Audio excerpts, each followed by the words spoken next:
No nanny lasted with the alien queen's twins, until a human janitor did the impossible. Before we dive into this story, drop a quick hi in the comments and tell me where you're watching from. It really helps support the channel. The royal palace of Vexilon Prime gleamed under the light of 3 suns, its crystalline spires reaching toward the crimson sky. Inside, chaos reigned as the latest nanny fled down the corridor, her tentacles flailing in distress, leaving behind the howling twins of Queen Zorlana. Ryan Mitchell wiped sweat from his brow as he guided the automop across the expansive marble floors of the royal palace's East Wing. 6 months into his contract as part of the human maintenance crew, and he still hadn't adjusted to the sweltering heat of Vexilon Prime. The janitor uniform, designed for the exothermic Vexilonians, trapped heat like a sauna. Still, a job was a job, especially one that paid triple what he could make back on Earth. The cleaning drone at his side beeped softly, indicating a spill ahead. Ryan sighed and steered toward the viscous purple puddle outside the royal nursery. As he approached, a piercing shriek echoed through the hall, followed by what sounded like furniture being hurled against walls. The massive doors to the nursery burst open. A Flixian nanny, the 15th this month by Ryan's count, scrambled out, all 6 of her eyes wide with terror. "I resign." Effective immediately, she screeched at the royal attendant who hurried after her. "Those are not children. They are demons spawned from the darkest nebula." Ryan pressed himself against the wall as she stormed past, leaving a trail of agitated pheromones that made his nose itch. The royal attendant, First Minister Krex, stood frozen in the corridor, his normally immaculate scales drooping in defeat. "Another one gone," Ryan murmured to himself, focusing on cleaning the spill. Krex's head swiveled toward him, compound eyes narrowing. "Human, you observed this." Ryan straightened, suddenly aware he might have spoken too loudly. "Sorry, sir. Just doing my job." The First Minister's antennae twitched, a sign of intense calculation among Vexilonians. "You're the one who fixed the atmospheric regulator in the throne room last week, are you not? When our engineers could not." Ryan shifted uncomfortably. He'd simply bypassed a faulty circuit using a trick he'd learned during his time as a maintenance engineer on lunar habitats. Before the accident that cost him his certification and career. "Just a temporary fix, sir." Yet the Queen was impressed.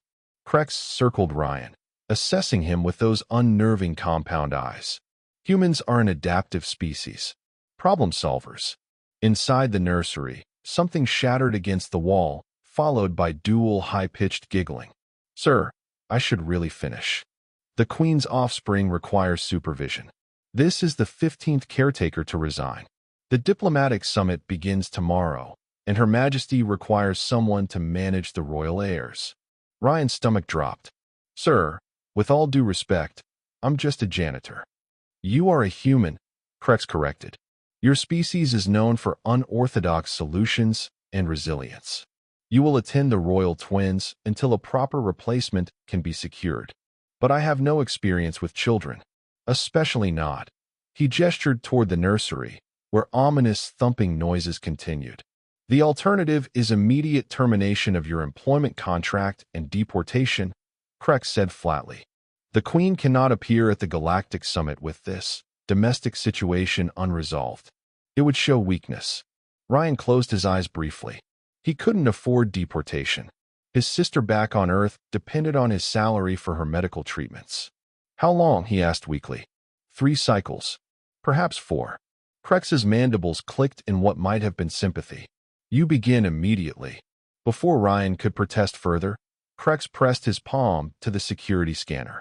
The nursery doors slid open, and with a firm push, the First Minister ushered Ryan inside. The doors sealed behind him with a hiss that sounded uncomfortably final. Ryan stood in what appeared to be the aftermath of a localized hurricane. Furniture floated near the ceiling, defying gravity. Glowing liquid dripped down the walls in psychedelic patterns. In the center of the destruction sat 2 Vexilonian children, perhaps equivalent to human 4-year-olds, though it was difficult to tell with alien species. Unlike adult Vexillonians, whose exoskeletons hardened into rigid plates, the twins had soft, iridescent carapaces that shifted colors with their moods. Currently, they were flashing bright red, the universal warning color. Hello, Ryan said, forcing a smile. I'm Ryan. Both heads swiveled toward him with unsettling synchronicity. Their compound eyes, 12 total between them, focused on him with laser intensity. You're not a nanny, said the one on the left. You're a cleaner. We don't like cleaners, added the right twin. They take our things. Ryan noticed they spoke perfect English, their mandibles clicking in precise imitation of human speech patterns. It was both impressive and deeply unsettling. Actually, I'm your new caretaker, Ryan said, deciding honesty was probably the best approach. Just temporarily. The twins exchanged a look that required no translation. This human wouldn't last long either. I'm Zix, said the left twin, scales briefly shifting to a deep blue. I'm Zax, said the right twin, matching the color change. We're bored. Ryan surveyed the floating furniture. I can see that. How are you doing this, by the way? He pointed upward. Zix, or was it Zax, flicked a tiny appendage. Gravity manipulation. Baby trick. Our last nanny didn't like it, said the other twin, with what sounded suspiciously like pride. She was from a high-gravity world. I bet she didn't, Ryan murmured. Could you maybe put the furniture down? Just so no one gets hurt. The twins exchanged another look, then simultaneously shrugged. A very human gesture they must have learned from observation. The furniture crashed to the floor with alarming force, making Ryan jump. Better? They asked in unison, their scales now pulsing with mischievous green patterns. Ryan took a deep breath. Clearly, these kids were testing him, seeing how quickly they could make him break. He'd worked with difficult equipment under high-pressure situations before. How different could royal alien children be? Much better. Thank you, he said calmly. Now, what activities do you usually do with your nannies? Make them cry, Zix said immediately. Make them quit, Zax added. Our record is 12 minutes. They finished together. Ryan checked his watch. Well, I'm already at 2 minutes and still here, so your record's safe for now.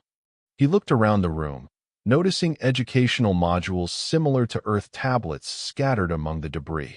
Do you like learning games? Boring, Zix declared. Too simple, Zax agreed. Ryan spotted what looked like a maintenance panel in the corner of the room. What's behind that panel? The twin scales flashed curious yellow. Environmental controls, Zix said. We're not allowed to touch them, Zax added, in a tone that suggested they frequently did exactly that. Ryan walked over and knelt beside the panel. When I was about your age, well, the human equivalent, I took apart our home's climate control system. My mom was furious. The twins inched closer, suddenly interested. Did you fix it? Zax asked. Eventually, Ryan said with a smile. After I figured out how it worked. Do you know how your environmental systems function? Both twins puffed up, their carapaces expanding slightly in what Ryan was beginning to recognize as pride. Of course we do, Zix said. We're royal heirs of the Vexillonian Empire. We understand all imperial technology, Zax added. Prove it, Ryan challenged gently, opening the panel to reveal a complex array of circuits and fluid-filled tubes. For the next hour, Ryan guided the twins through a basic explanation of the environmental control system. To his surprise, they were incredibly intelligent, grasping concepts that would challenge human engineering students. They were also, he realized, desperately bored and unchallenged by the educational programs designed for them.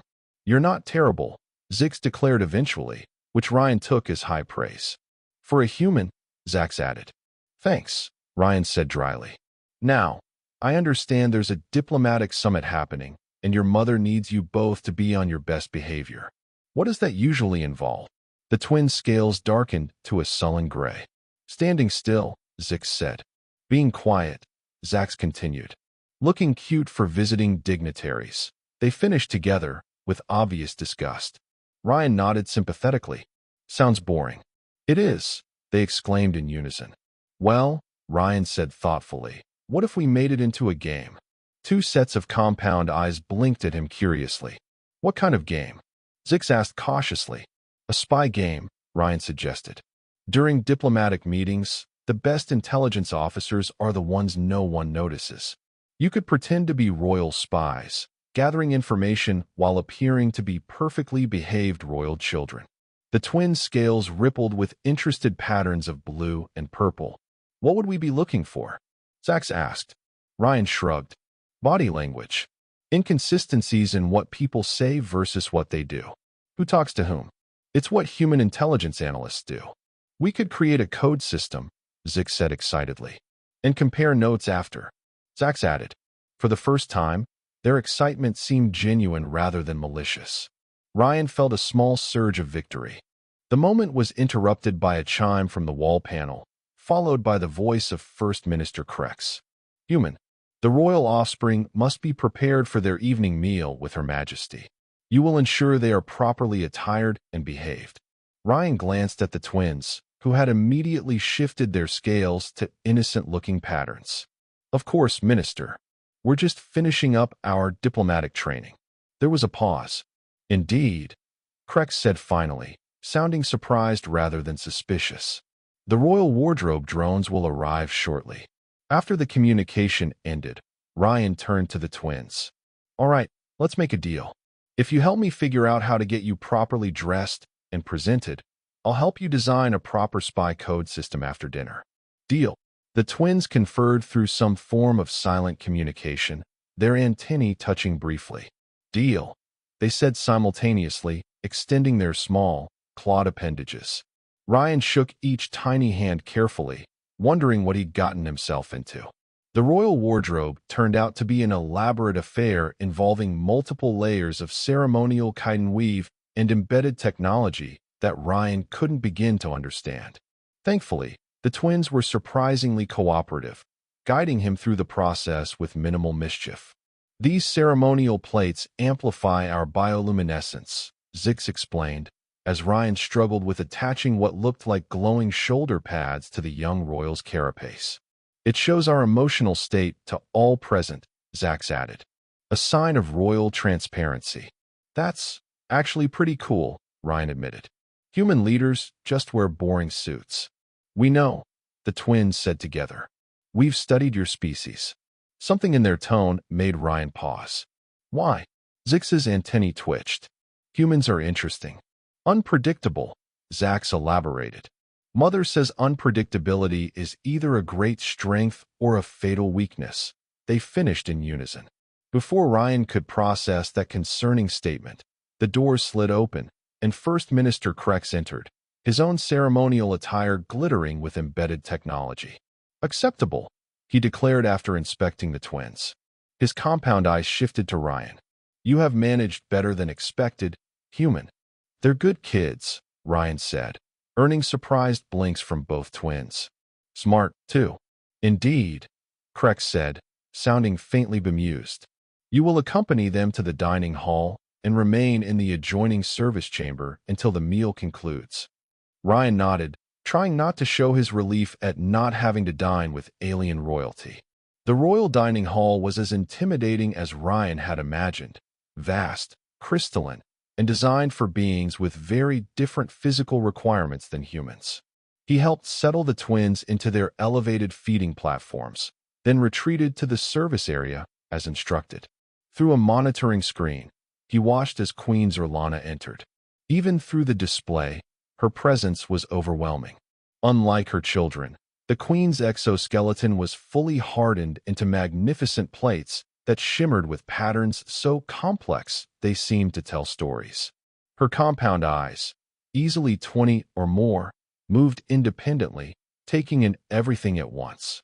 To Ryan's surprise, the twins were perfectly behaved, their scales glowing with respectful blue patterns as they greeted their mother with formal gestures. The Queen's resonant voice carried through the monitoring system.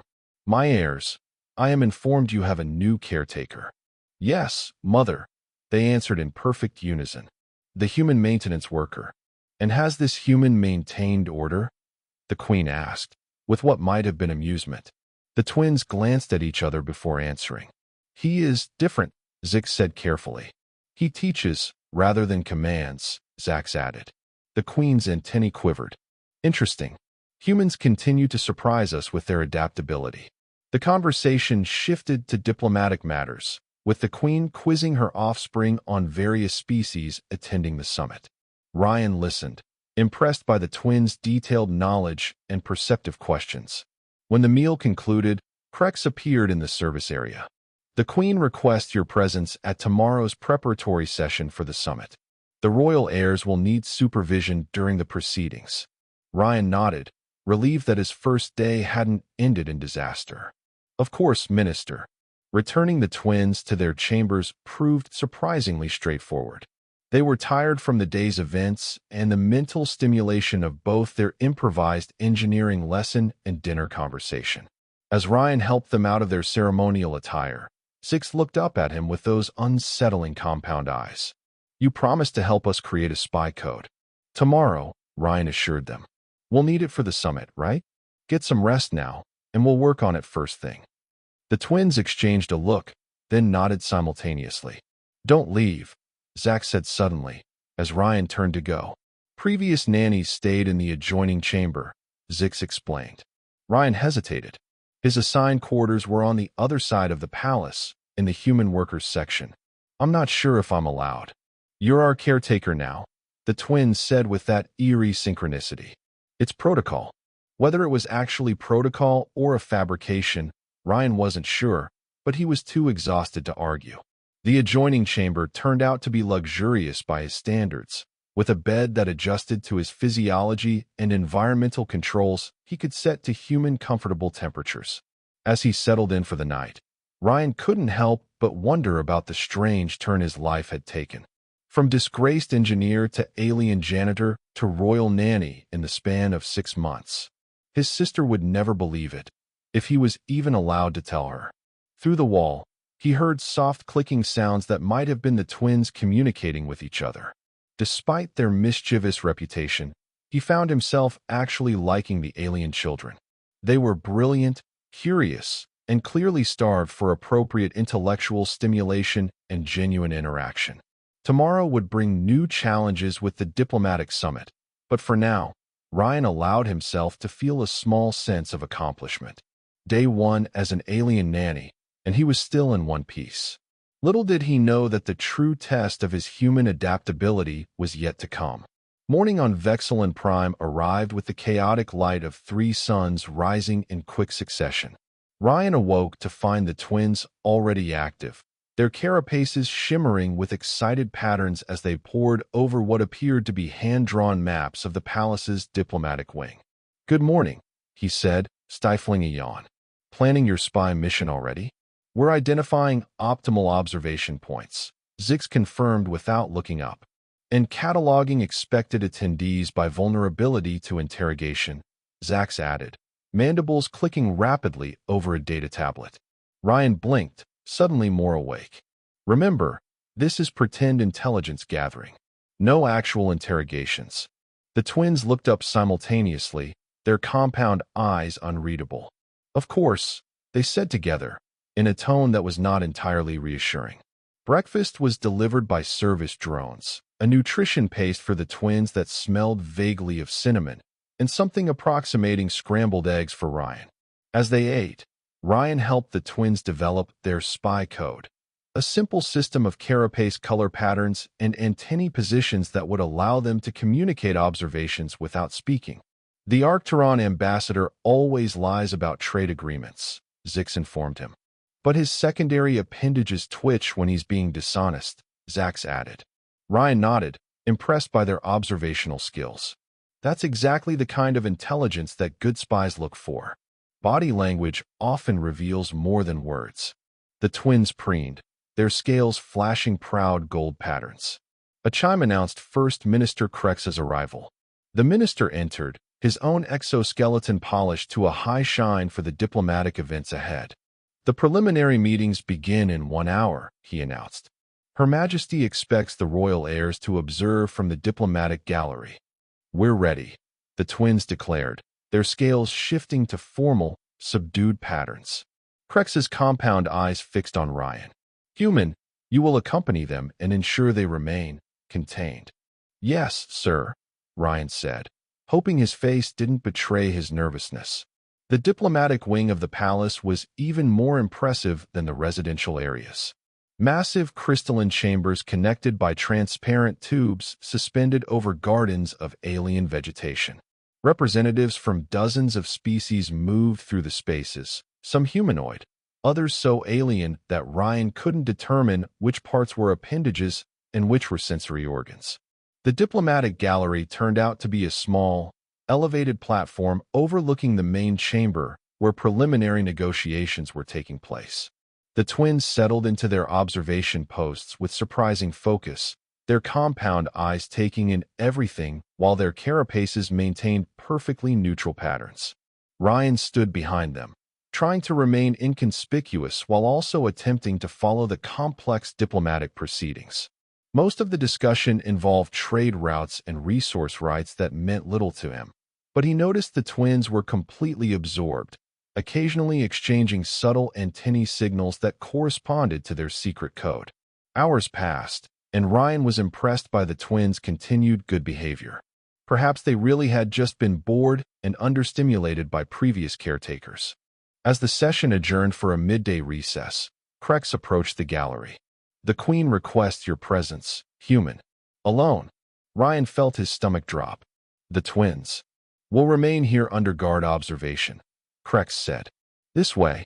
With a nervous glance back at Zix and Zax, who were watching him with unreadable compound eyes, Ryan followed the minister through a series of increasingly ornate corridors until they reached a private audience chamber.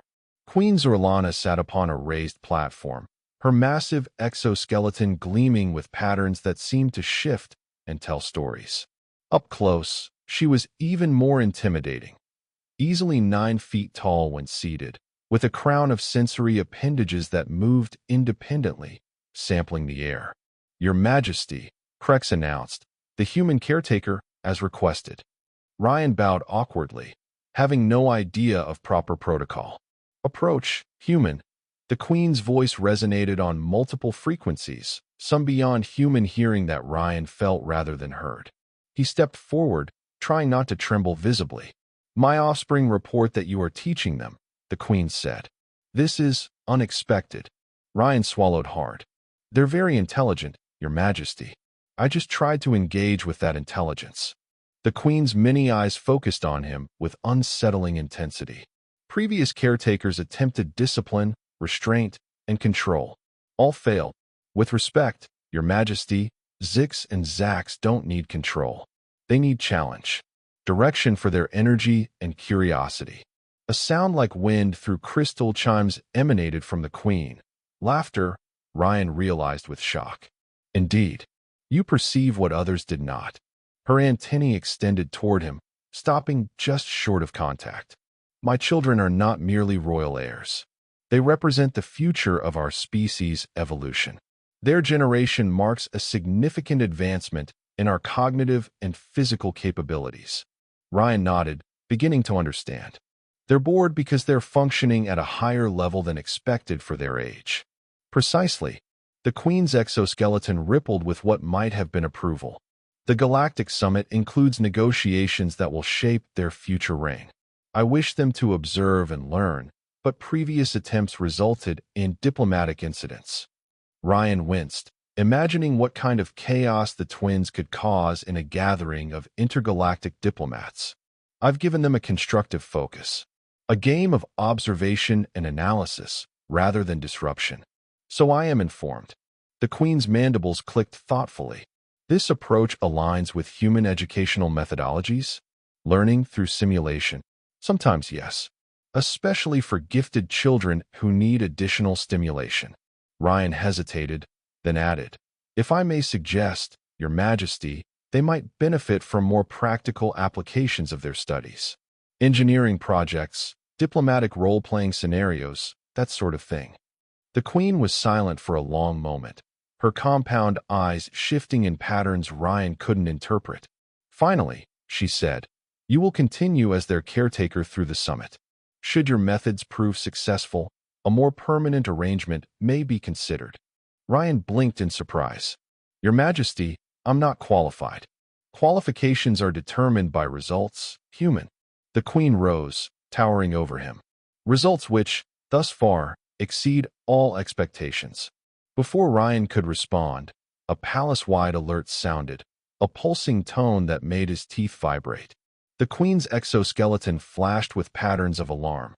"The security perimeter has been breached," she announced, responding to information Ryan couldn't perceive. Krex rushed into the chamber. "Your Majesty, unknown vessels have entered the atmosphere. Our defensive grid is not responding." Ryan's blood went cold. The twins. "Return to them immediately," the Queen commanded. "Palace security protocols will activate. The royal heirs must be secured in their shelter." "Yes, Your Majesty," Ryan said, already turning to leave. "Human," the Queen called after him, her voice resonating with unexpected emotion.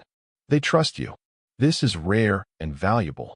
With that cryptic statement echoing in his mind, Ryan raced back toward the diplomatic gallery, his heart pounding. Palace guards rushed past him in the opposite direction, their weaponry humming with charged energy. When he reached the diplomatic wing, chaos had erupted.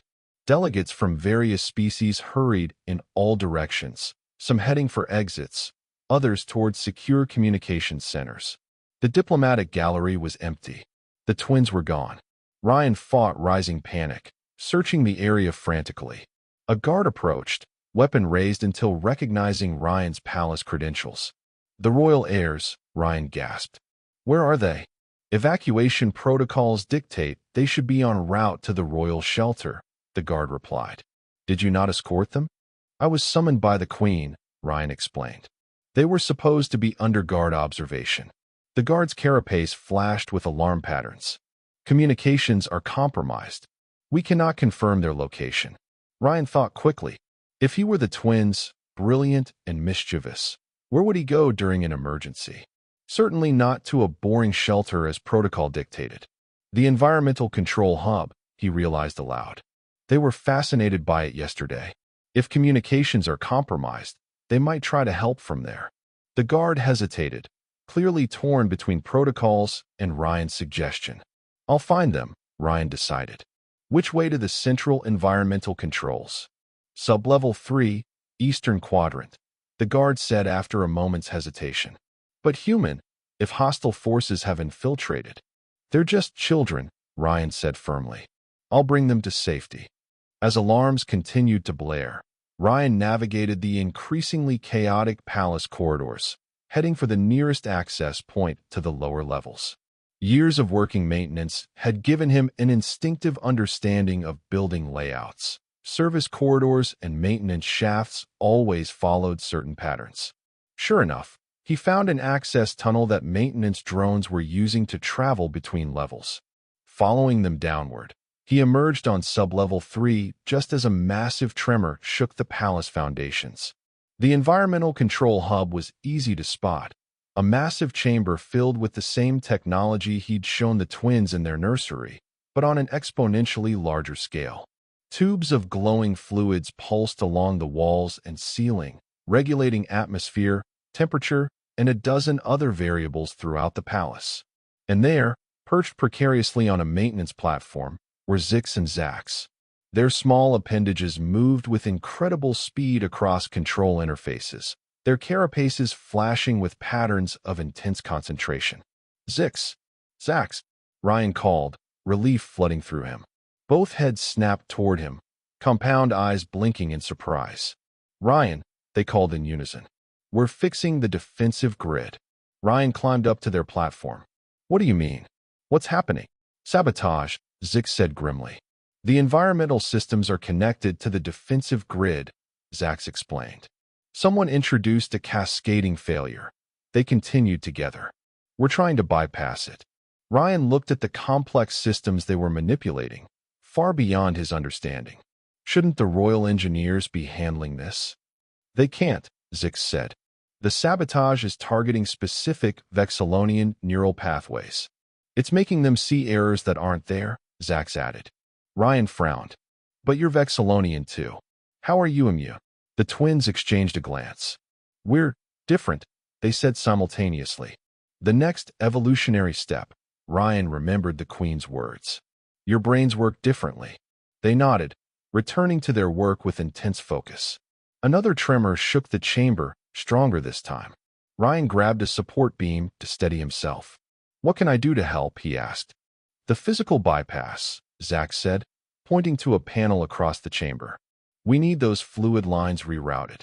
Ryan hurried to the indicated panel, pulling off the cover to reveal a complex network of tubes carrying glowing fluids.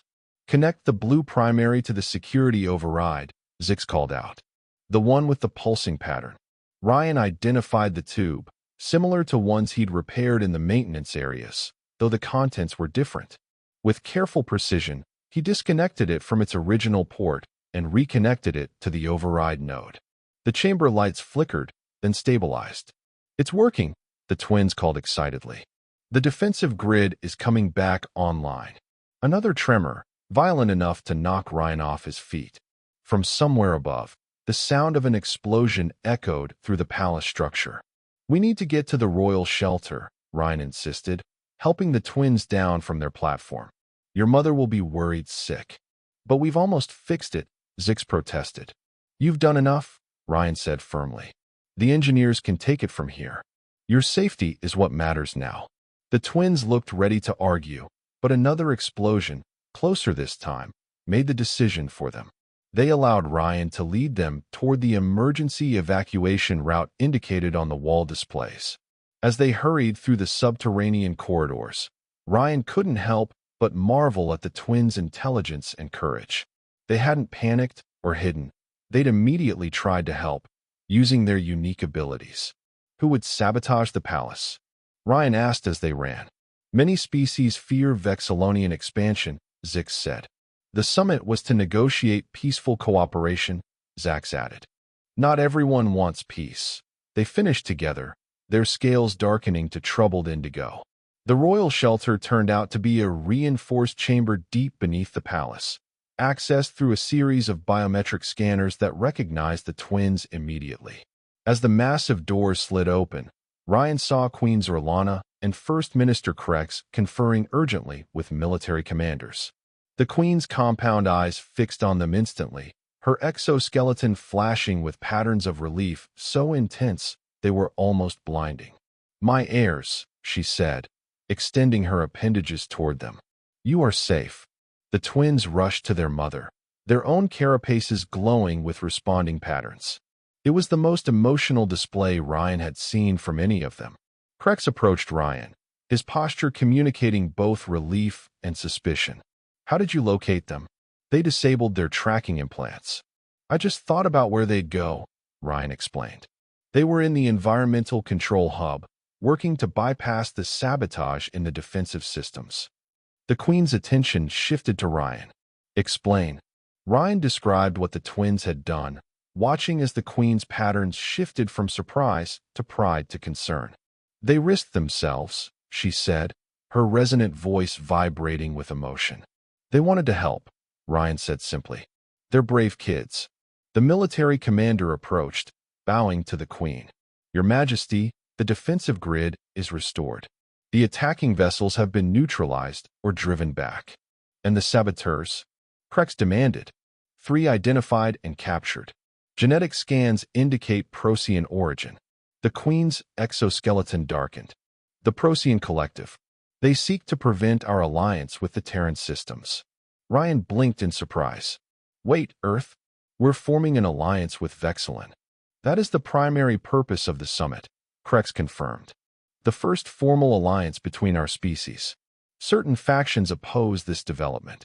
The twins moved to Ryan's side, their small appendages touching his hand in what felt like a gesture of reassurance. We helped fix it, Zix said proudly. The human way, Zax added. Adaptive problem solving. The Queen studied her offspring, then Ryan. Indeed. Perhaps this is why an alliance between our species holds such promise, and such threat to those who prefer the old order. A palace official entered the shelter, bowing deeply. Your Majesty, the diplomatic delegates are secure. The summit can resume once security protocols are completed. Excellent, the Queen said. This incident only reinforces the importance of our negotiations. She turned to Ryan. You have proven your value twice over, human. First as caretaker to my heirs, and now in this crisis. Ryan ducked his head, embarrassed. I just did what anyone would do, Your Majesty. No, the Queen said firmly. You did what a human would do. Creative, adaptive, and protective. Her compound eyes shifted to her offspring. My heirs require guidance that nurtures these same qualities. Qualities they will need as future rulers in an evolving galaxy. Ryan suddenly understood what she was suggesting. Your Majesty, I'm just a maintenance worker with a suspended engineering license. I'm not qualified to tutor royal heirs. As I stated previously, results determine qualifications, the Queen said. My offspring respond to you. They learn from you. They trust you. The twins' carapaces flashed with patterns of agreement, their compound eyes fixed hopefully on Ryan. Ryan hesitated, thinking of his sister back on Earth, of his failed career, of the unlikely path that had brought him here. I would be honored, Your Majesty, but I have family obligations on Earth. My sister can be accommodated, the Queen said smoothly. A residence allowance, medical provisions. These are simple matters to arrange. Ryan looked at the twins, who were practically vibrating with excitement, their scales flashing rainbow patterns. We'll create a comprehensive education program, Zix said eagerly. Engineering, diplomacy, xenobiology, Zax added. And human thinking, they finished together. Ryan couldn't help but smile. All right then, but no more disabling tracking implants or rushing into danger zones, deal? Deal. The twins agreed, with the synchronized head tilt that Ryan was beginning to find endearing rather than unnerving. As palace security announced the all-clear and preparations began to return to the diplomatic chambers, Ryan found himself contemplating the strange turn his life had taken. From disgraced engineer to alien janitor to royal tutor, all because he'd treated two alien children with respect and engagement rather than fear or control. Perhaps that was the lesson the galaxy needed most right now, finding connection across differences, recognizing value in diverse approaches. As humans and Vexillonians moved toward alliance, maybe his small role would help bridge the gap between their worlds. The twins tugged at his hands, eager to return to the summit now that the danger had passed. As they made their way back to the diplomatic chambers, Ryan could feel the weight of responsibility settling on his shoulders. He wasn't just a temporary caretaker anymore. He was officially the tutor to the future rulers of one of the most powerful civilizations in the galaxy. You're thinking too hard, Zix observed, compound eyes fixed on Ryan's face. Your forehead wrinkles when you worry, Zax added. Ryan smiled despite himself. Just processing everything that's happened. 24 hours ago, I was mopping floors. And now you're shaping the future of interstellar diplomacy, the twins said together, their carapaces rippling with amused patterns. No pressure or anything, Ryan muttered. First Minister Krex approached as they reached the diplomatic wing. The Queen requests the royal heirs observe the emergency session. Their actions in restoring the defensive grid have become known to the delegates. It presents a unique diplomatic opportunity. Ryan raised an eyebrow. What kind of opportunity? Their intervention demonstrates Vexillonian human cooperation in action, Krex explained. Most effective timing, though unplanned. The twins straightened, their scales shifting to formal diplomatic patterns. We're ready, they declared. Ryan placed a hand on each of their shoulders. Remember our spy game. Observe everything, but no actual interrogations, right? Of course, they agreed, with innocent blinks that Ryan didn't trust for a second. The emergency session was held in the Grand Assembly Chamber, a vast space with crystalline architecture that amplified sound and light in ways that seemed almost magical. Representatives from dozens of worlds occupied tiered seating arranged by alliance blocks. The Vexillonian delegation, led by Queen Zorlana, occupied the central platform. To Ryan's surprise, the twins were directed to sit beside their mother rather than in the observation gallery. Even more surprising, Krex indicated that Ryan should accompany them. Human, the Queen acknowledged as they approached. You will attend my heirs during these proceedings. Ryan bowed awkwardly. Yes, Your Majesty. As he took his position behind the twins' seats, Ryan became acutely aware of the stares from various delegates. Humans were relatively new to galactic politics, and seeing one in such proximity to Vexillonian royalty was clearly unexpected. Queen Zorlana rose, her magnificent exoskeleton glowing with formal diplomatic patterns. The chamber fell silent. Esteemed delegates, her resonant voice filled the space without apparent amplification. Today's attack was a desperate attempt to prevent progress, specifically, the alliance between Vexillon and Earth. Those responsible have been identified as agents of the Procyon Collective. Murmurs rippled through the assembly. Ryan noticed the Procyon delegates, tall, furred beings with elongated limbs, shifting uncomfortably. We do not hold the collective responsible for the actions of extremists, the Queen continued. However, this incident only reinforces the importance of the alliance we seek to forge. She gestured toward the twins. When our defensive systems were compromised, it was my heirs who identified the sabotage pattern. Working alongside their human caretaker, she nodded toward Ryan. They implemented a solution that our engineers, affected by the targeted neural disruption, could not perceive. All eyes turned to the twins, who sat perfectly poised, their carapaces glowing with dignified patterns. This collaboration exemplifies why an alliance between our species offers such potential, the Queen concluded. Different perspectives create resilience. Different approaches yield innovation. The Earth Ambassador, a distinguished woman Ryan recognized from news broadcasts, stood in response. Vexillon has been a valuable trading partner for years, but today's events demonstrate why formal alliance benefits us both. The attempted sabotage targeted Vexillonian neural pathways, a species-specific attack that humans were naturally immune to. Similarly, human systems might be vulnerable in ways that Vexillonians are not. Together, we create mutual security. Strategic, Ryan thought, framing the alliance as practical rather than ideological. The twins were watching the proceedings with intense focus, their antennae occasionally twitching in their secret code. Ryan realized they were analyzing the responses of various delegates, just as they'd planned in their spy game. The Procyon representative rose next, his fur bristling with what Ryan interpreted as indignation.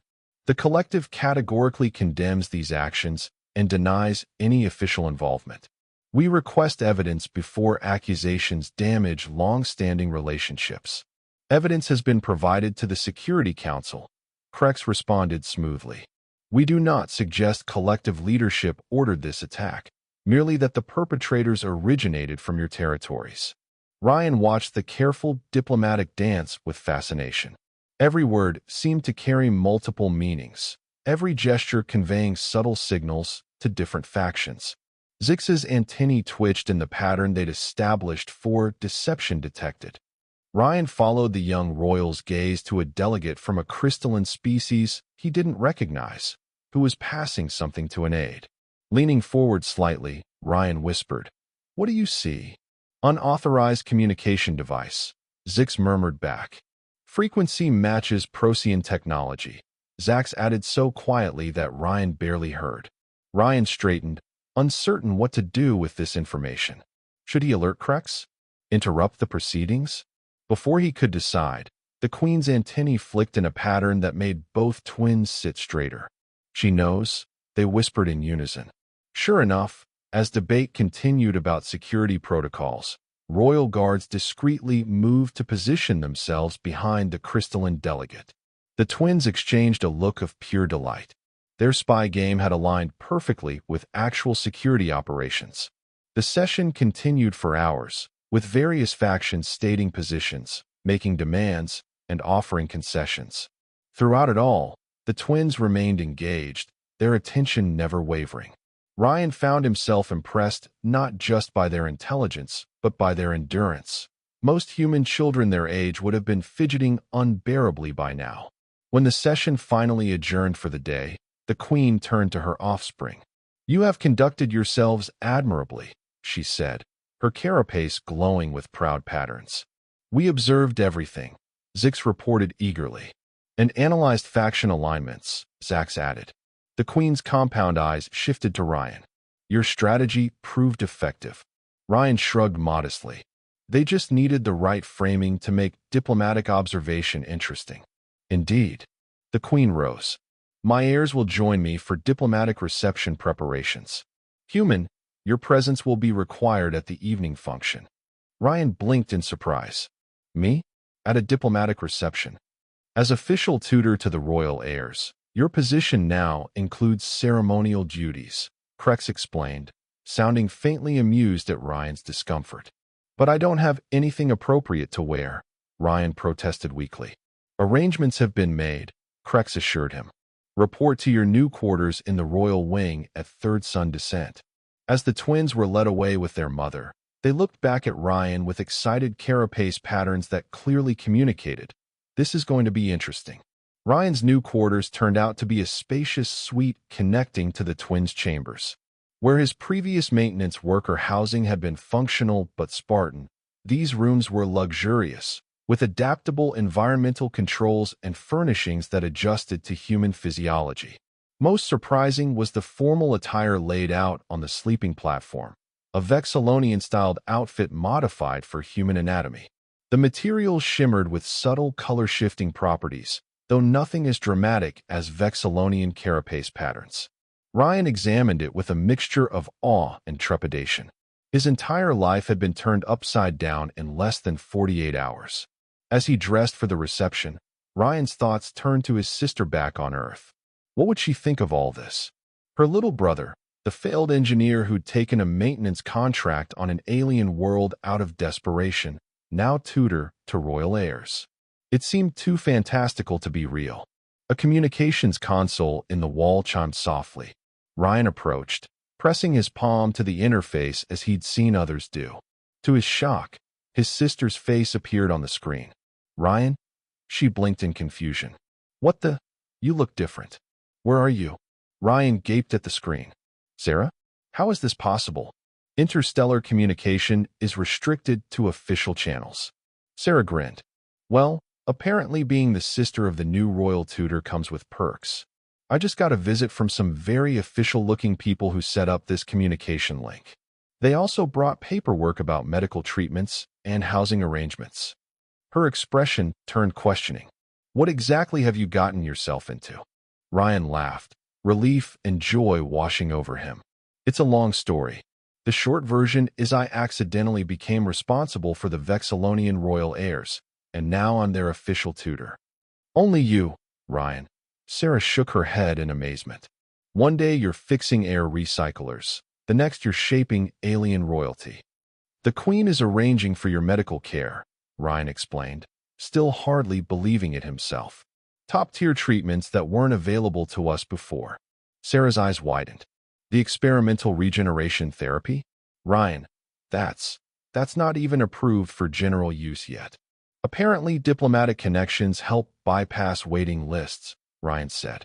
How are you feeling? Better, now that I know my little brother is moving up in the galaxy.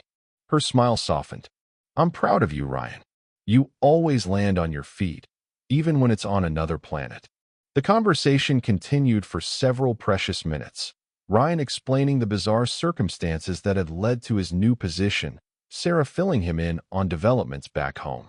By the time they said goodbye, with promises of regular communication, Ryan felt a weight lift from his shoulders. His sister would be taken care of. Whatever challenges his new role brought, that knowledge made them manageable. A chime from the door announced the arrival of the twins, already dressed in their formal attire. Their carapaces gleamed with intricate patterns that seemed to tell stories Ryan couldn't read. You look almost presentable, Zix observed, circling Ryan with critical compound eyes. For a human, Zax added, the familiar refrain now carrying a hint of affection. Ryan smoothed down the shimmering fabric of his formal attire. Thanks, I think. You two look very regal. The twins preened, their carapaces flashing briefly with pleased patterns. The reception is a security assessment opportunity, Zix informed him. Many factions will attempt to gauge Vexillonian human alliance parameters, Zax continued. We'll be closely observed. They finished together. Ryan nodded seriously. Then we'll give them something worth observing. Remember, you're not just royal heirs tonight. You're representatives of the future relationship between our species. The twins straightened, their antennae aligning in perfect symmetry. We won't disappoint, they promised. The diplomatic reception was held in the palace's grand atrium, where crystalline structures amplified the bioluminescence of Vexillonian attendees, creating a living light display that took Ryan's breath away. Representatives from dozens of worlds mingled, some in environmental suits, others in forms so alien that Ryan struggled to identify sensory organs from decorative elements. The twins stayed close to Ryan as they entered, their carapaces pulsing with subtle patterns that communicated nervousness only he could recognize. Just like we practiced, he murmured encouragingly. Observe, analyze, remember. They nodded in synchrony, their nervousness shifting to focused determination. Queen Zorlana greeted various dignitaries across the chamber, her magnificent form impossible to miss. The Earth ambassador stood nearby, engaged in conversation with representatives of the Arcturon Confederation. That's Ambassador Chun, Ryan told the twins. She's one of Earth's most respected diplomats. Her neural patterns indicate genuine appreciation for Vexillonian art, Zix observed, surprising Ryan. Many diplomats feign interest. Her response shows authentic cultural engagement, Zax explained. Ryan blinked. You can read neural patterns? The twins exchanged a look. To some degree, they admitted together. Before Ryan could process the implications of this revelation, First Minister Krex approached with a reptilian diplomat in tow. The royal tutor and his charges, Krex introduced. This is Ambassador Selvig of the Draconid hierarchy. Ryan bowed respectfully. An honor, Ambassador. The Draconids' vertical pupils narrowed as they assessed Ryan. Fascinating choice. Humans are remarkably adaptable creatures.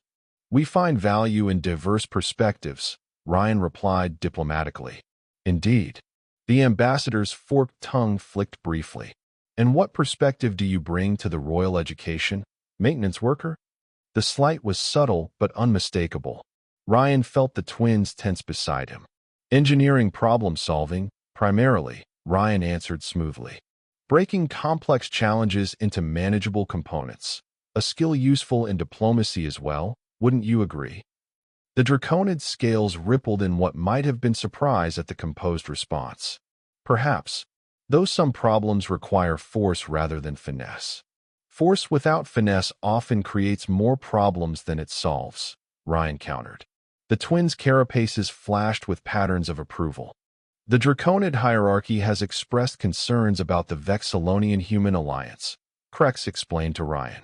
They fear rapid technological exchange may destabilize established power structures.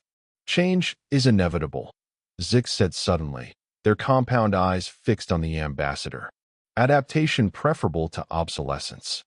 Evolution favors collaborative species, Zax added. Isolation leads to vulnerability. The ambassador's expression shifted from dismissive to calculating as they reassessed the young royals. Your offspring have been well-trained in diplomatic rhetoric, First Minister. Not trained. Educated, Ryan corrected gently. There's a difference. An important distinction, agreed a new voice. Ambassador Chun had approached during their conversation. Training produces predictable responses. Education fosters independent thought. The twins' antennae quivered with excitement at meeting the human diplomat. Ambassador Chun, Krex acknowledged. I believe you've not yet met the royal heirs. The Earth ambassador bowed with perfect Vexillonian etiquette. I'm honored. Your quick thinking during today's crisis prevented a diplomatic disaster. The twins returned the gesture with formal precision. We applied human problem-solving methodologies, they explained simultaneously. Taught by your new tutor? Chen asked, glancing at Ryan with open curiosity. Ryan showed us how different perspectives create innovative solutions, Zix said. What Vexillonian engineers couldn't see, human perception identified immediately, Zax added. Ambassador Chen smiled. That's precisely why our alliance offers such potential. Together, we perceive what neither could alone. As the conversation continued, Ryan observed the subtle dynamics at play. The Draconid ambassador's initial dismissiveness had shifted to cautious reassessment.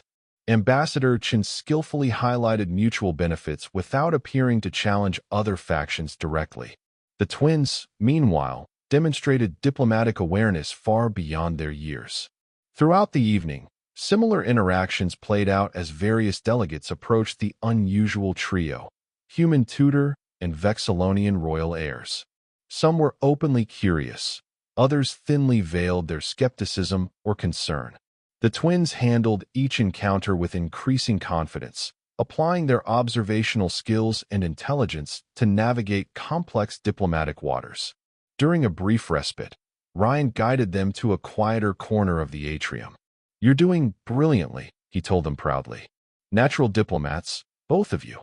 Their carapaces rippled with pleased patterns. "We're applying your methodology," Zix said.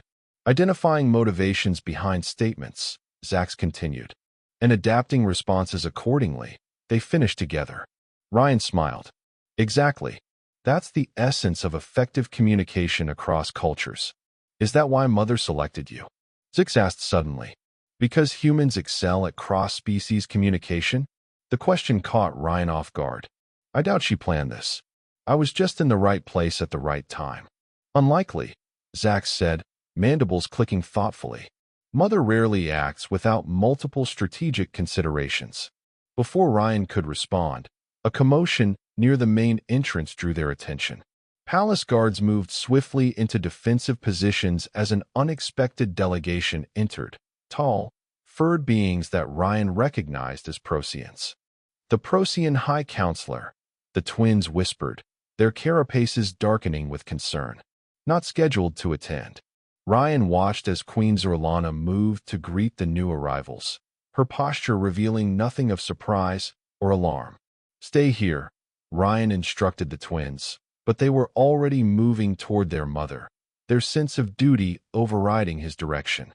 With a sigh, Ryan followed, maintaining a respectful distance as the Queen addressed the Procyan delegation. "High Counselor Trevax," Queen Zorlana acknowledged. "Your presence is unexpected." The Procyan leader, distinguished by elaborate silver markings in his fur, bowed formally. "The circumstances demanded personal attention, Your Majesty. The actions of rogue elements from our territories required direct accountability." The Queen's antennae shifted subtly. "A gesture appreciated, Counselor." "The perpetrators acted against collective authority," Trevax continued. "They have been identified as members of the Isolation Front, extremists who oppose all cross-species alliances." Ryan noticed the twins exchanging their coded signals, their antennae twitching in patterns only they understood. "Deception indicators present," Zix whispered when Ryan edged closer. "But complex. Not simple dishonesty," Zax added. Ryan frowned, studying the Procyan delegation more carefully. The High Counselor's posture communicated sincerity, but there was tension in his subordinates that suggested internal conflict. As diplomatic pleasantries continued, Ryan noticed one of the Procyan aides watching the twins with particular intensity. Something about the gaze raised Ryan's instincts, not threat exactly, but focused interest that seemed out of place. "Your heirs are extraordinary," the High Counselor was saying to the Queen. "Their intervention during today's crisis demonstrates remarkable ability. They benefit from diverse educational influences," the Queen replied, with a subtle acknowledgement toward Ryan that drew the Counselor's attention. "The human tutor," Trevax observed. "An innovative choice." Ryan bowed respectfully but remained silent, aware that his status in this high-level diplomatic exchange was peripheral at best. "Complementary cognitive patterns enhance developmental potential," the Queen explained. "Human adaptive thinking balances Vexillonian structured analysis." The Counselor's fur rippled in what might have been thoughtful consideration. The Isolation Front fears precisely such collaboration. They believe species-specific evolution should proceed without cross-cultural influence. A perspective that ignores galactic history. Ambassador Chen interjected smoothly. "Every major civilization has benefited from cultural exchange. As the diplomatic discussion continued, Ryan maintained his focus on the Procyon aide who had been watching the twins. The being had edged closer during the conversation, their posture suggesting they wished to speak, but were constrained by protocol. When the formal exchange concluded and the gathering broke into smaller conversational groups, Ryan guided the twins toward a refreshment area, deliberately passing near the Procyon aide. "You wish to communicate with the royal heirs," Ryan said quietly as they passed. "Why?" The aide startled, fur bristling briefly before smoothing. "Perceptive, for a human," they responded equally softly. "I have information relevant to their safety." Ryan hesitated, then nodded toward a secluded alcove. 2 minutes. I'll be monitoring every word." The twins followed Ryan's lead without question, their compound eyes fixed curiously on the Procyon. Once relatively private, the aide spoke rapidly. "I am Mira, genetic research specialist. The attack today was not merely political. The sabotage targeted specific neural pathways that the royal heirs do not share with adult Vexillonians." The twins' antennae stiffened in alarm. "Explain," Ryan demanded. "The royal heirs represent an evolutionary advancement," Mira continued urgently. "Their generation possesses neural adaptations that previous generations do not. The sabotage was designed to affect all Vexillonian neural patterns except theirs." Ryan frowned. "You're saying they were intentionally spared? Why?" "To demonstrate their difference. To the Queen, to the Council, to all observers." Myra's ears flattened anxiously. "Some factions believe the next generation of Vexillonians represents a threat due to their enhanced capabilities. Others see them as an opportunity for manipulation." "Which faction do you represent?" Ryan asked sharply. "I represent science, not politics," Mira answered.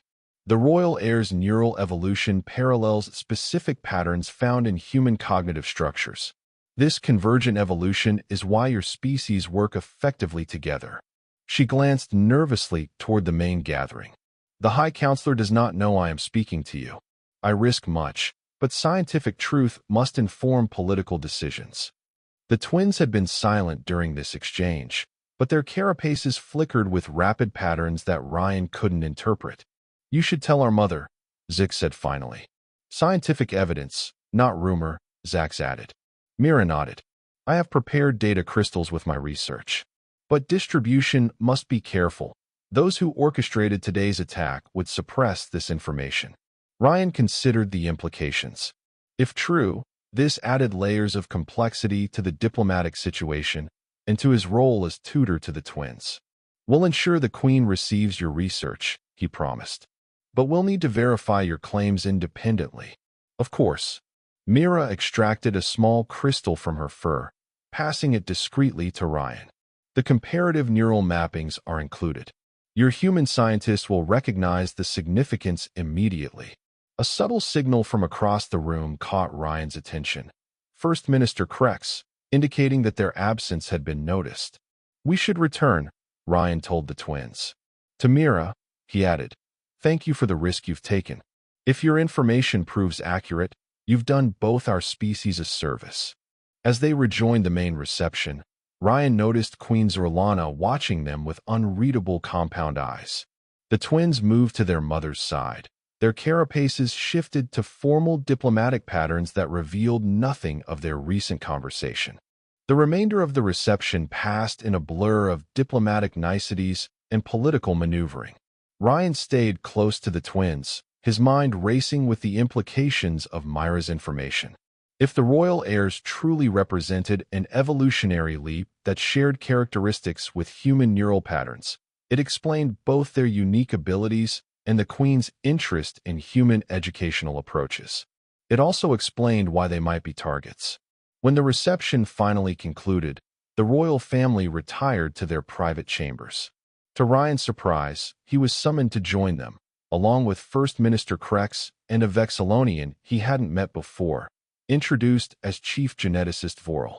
"You spoke with the Procyon researcher," the Queen stated once the chamber was secured. Not a question, but a statement.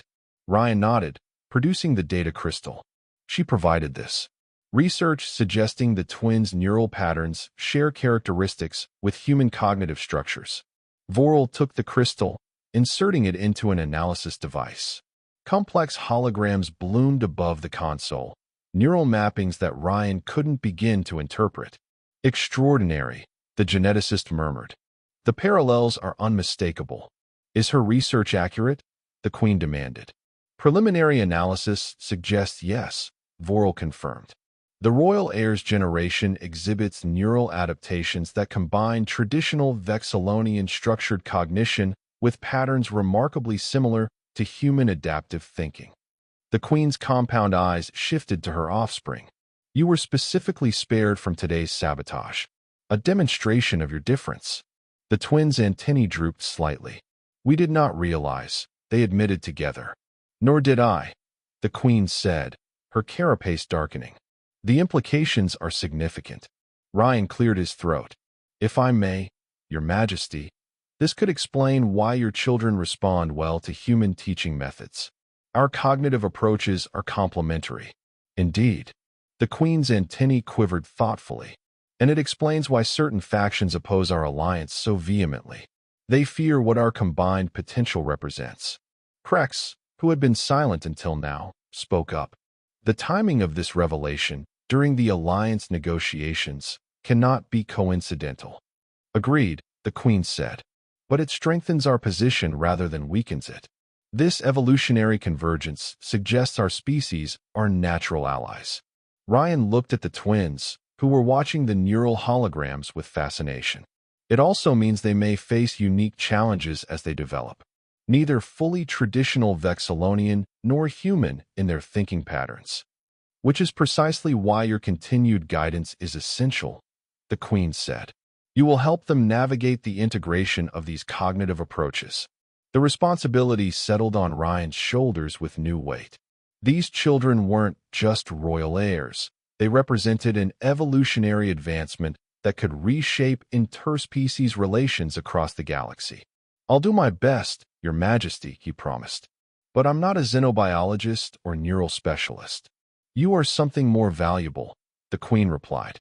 You are someone they trust. Someone who recognized their potential without knowing its biological basis. The twins moved to Ryan's side, their small appendages touching his hand in what had become a familiar gesture of connection. We can learn together, Zix said earnestly. Complementary cognitive approaches, Zax added. Ryan smiled despite the enormity of the situation. One problem at a time, right? That's the human way. An effective methodology, the Queen agreed, her carapace lightening to more positive patterns. For now, we proceed with the alliance negotiations as planned. This information provides context, but does not change our fundamental objectives. As the meeting concluded, Ryan escorted the twins back to their chambers. They were unusually quiet, processing the revelations about their own neural structure. Does it bother you? Ryan asked gently, learning you're different from other Vexillonians? The twins considered the question with characteristic thoughtfulness.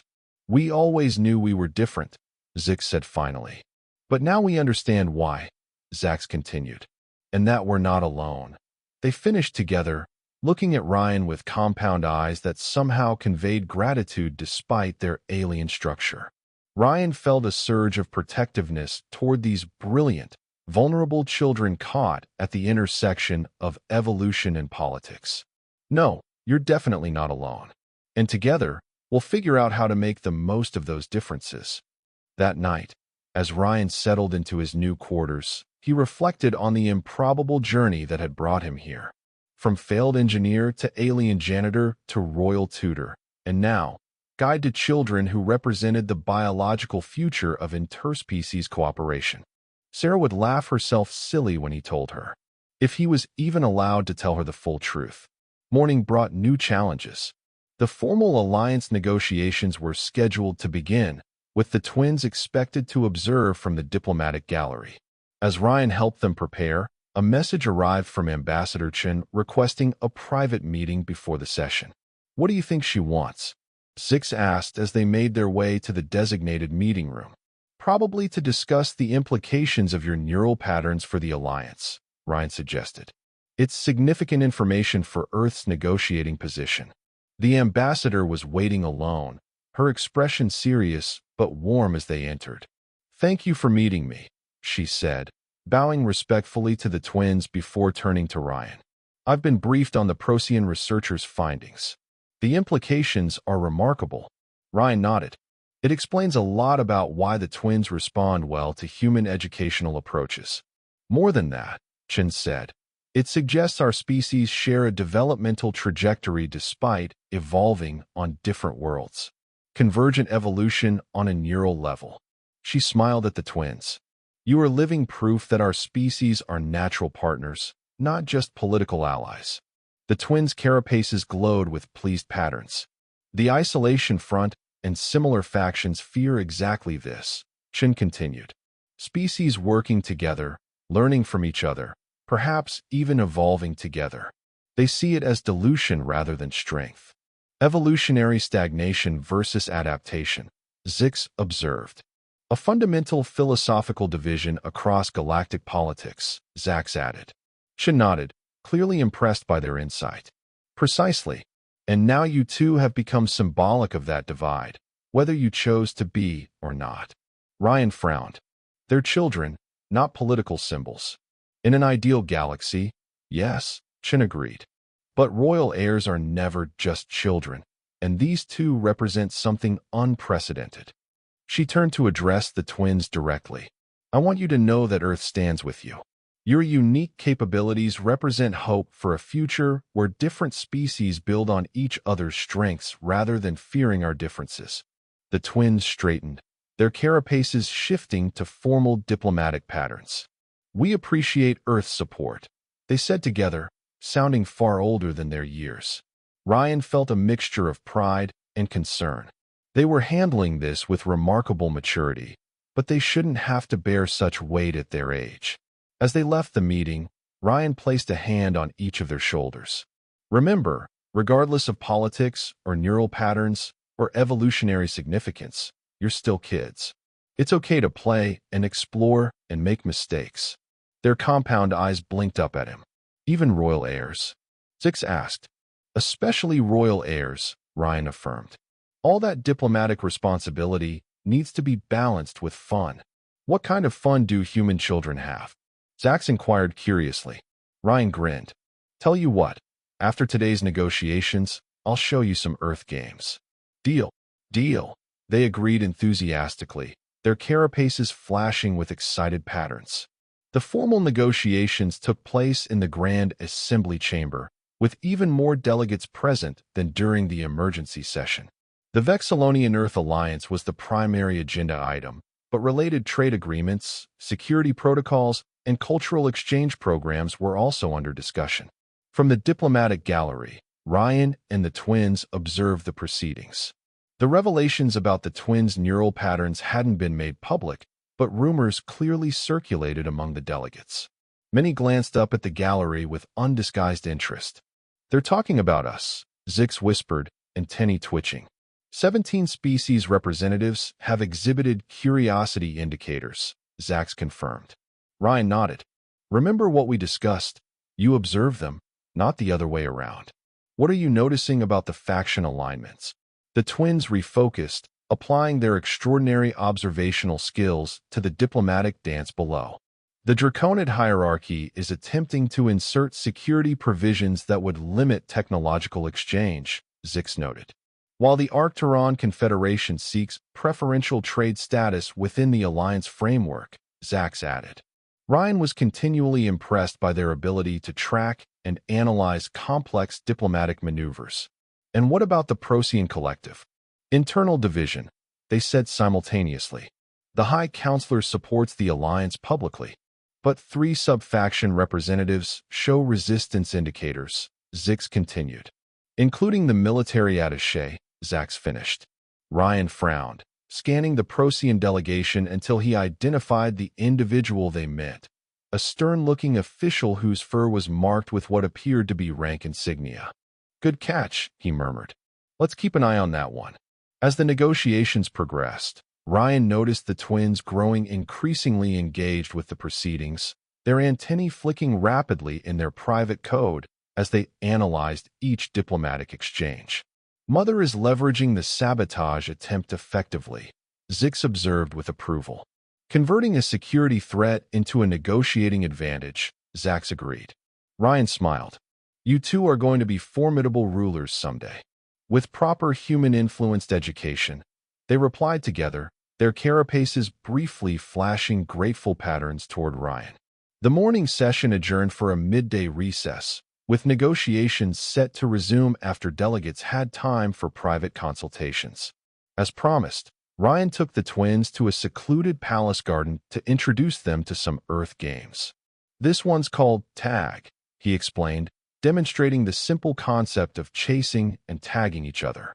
The twins adapted to the game with enthusiasm, their natural agility making them challenging opponents. Their laughter, a harmonious clicking sound that Ryan had rarely heard from them, echoed through the garden as they darted between crystalline flora. Ryan was surprised by how much he enjoyed seeing them simply play like normal children, their royal dignity temporarily set aside.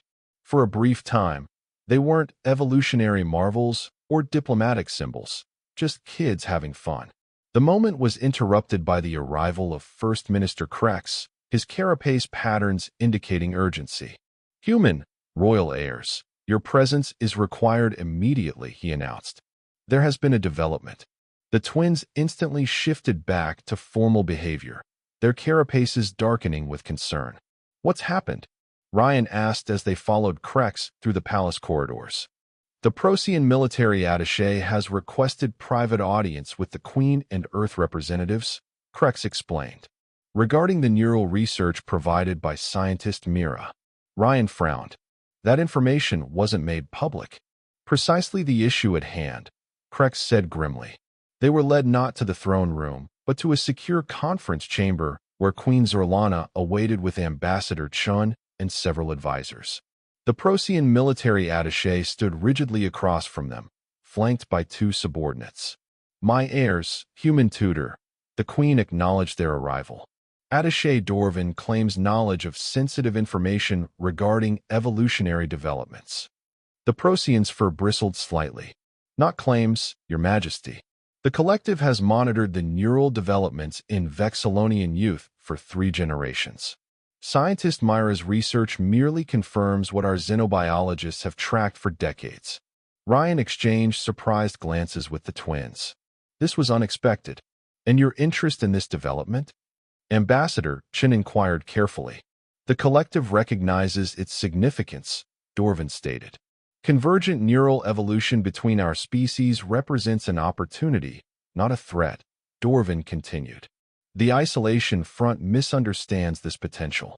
High Counselor Trevax has authorized me to share the collective's full research database with both Vexillon and Earth. The room fell silent as the implications settled. You're proposing scientific collaboration, the Queen stated. Beyond that, Dorvin affirmed. A tri-species alliance. Procyon, Vexillon, and Earth, each contributing unique perspectives to guide this evolutionary development. Ryan looked at the twins, who were practically vibrating with excitement, their scales flashing rapid patterns of amazement and hope. The next generation of all 3 species shows signs of neural compatibility, Dorvin explained. Not identical, but complementary. Working together, they could achieve cognitive synthesis beyond anything our species have known individually. 5 years later, Ryan stood proudly on the observation deck of the Tri-Species Academy, watching students from Earth, Vexillon, and Procyon collaborating on complex problem-solving challenges. At the center of the most advanced group, Zix and Zax led discussions, their now adolescent forms still perfectly synchronized, but uniquely individual in their thinking approaches. The Academy had been their idea, a place where young minds from all 3 species could learn together, building on each other's cognitive strengths while compensating for limitations. From simple beginnings as a royal tutoring arrangement, it had grown into the galaxy's premier educational institution. Quite the legacy you've built, Queen Zorlana said, joining Ryan at the viewport. From janitor to academy founder is quite the career trajectory. Ryan smiled. The twins did the hard work. I just helped them see the possibilities. You recognized their potential when others saw only difficult children. The queen's carapace rippled with grateful patterns. All because you treated them as individuals with minds worth engaging. Below, the twins noticed their mother and tutor watching.